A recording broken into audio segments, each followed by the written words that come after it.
Hi, folks. Welcome to Biology Essentials Test number one, Essential number one.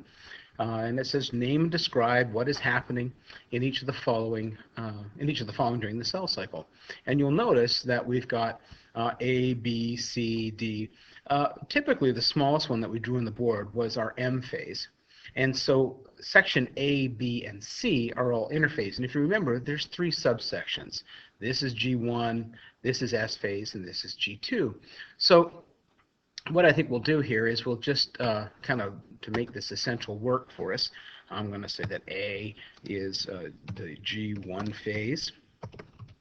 And if you remember, this cell has just undergone a division, so it's quite small. The first goal, of course, of G1 phase, therefore, is cell enlargement. And so that's going to be our primary function during the G1 phase. Once we pass G1 phase, and if you remember that G1 checkpoint that we had, now that's not essential, but you remember the G1 sort of goes from here to here, this first section of interphase. When we jump that G1 checkpoint, we're into the B section, and in that case, the cell is as big as it needs to be, and what we need to do is we need to go into S phase. Now, S phase was when we saw that the DNA replicated. And that's how a single-stranded chromosome becomes a double-stranded chromosome.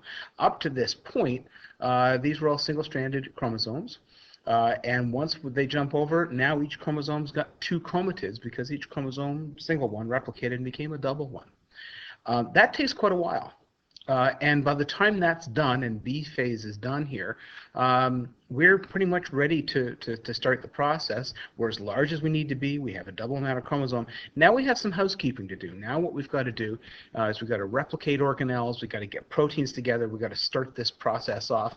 That's indicated by C. And for those of you that remember, that was G2 phase.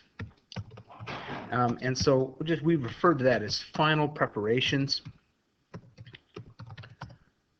before mitosis occurs. Now, one of the things that you want to remember is that A, B, and C are all part of interphase. M phase, this next one, is the actual splitting. And so D in this case is M phase. And just like we said in class, M phase is in fact the actual process of mitosis.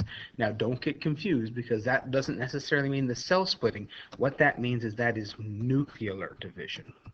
And we're going to wind up at the end of that with two nuclei. Okay, and so that would be our D phase. Now, if in fact we are going to have two new cells, then by the time this ends, we may have a cytokinesis. And as we recall in class, if we don't have a cytokinesis, we're going to have a multinucleate cell. But at this stage, what all you need to know is we have G1, S phase, G2, and M phase, and those are the essentials for question number one.